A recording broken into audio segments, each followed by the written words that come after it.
ભાજપ સરકારની વોટ ચોરી આજે લોકો સમક્ષ ઉગાડી થઈ ગયેલી છે, ત્યારે આજે વોટ ચોર ગાડી છોડના નારા સાથે અમે મસાલ રેલી જિલ્લા કોંગ્રેસ સમિતિથી રેલવે સ્ટેશન સુધી કાઢી હતી.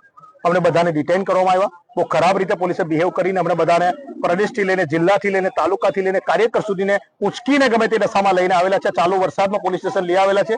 આજે 8:30 વાગેલા છે તેના અરસામાં.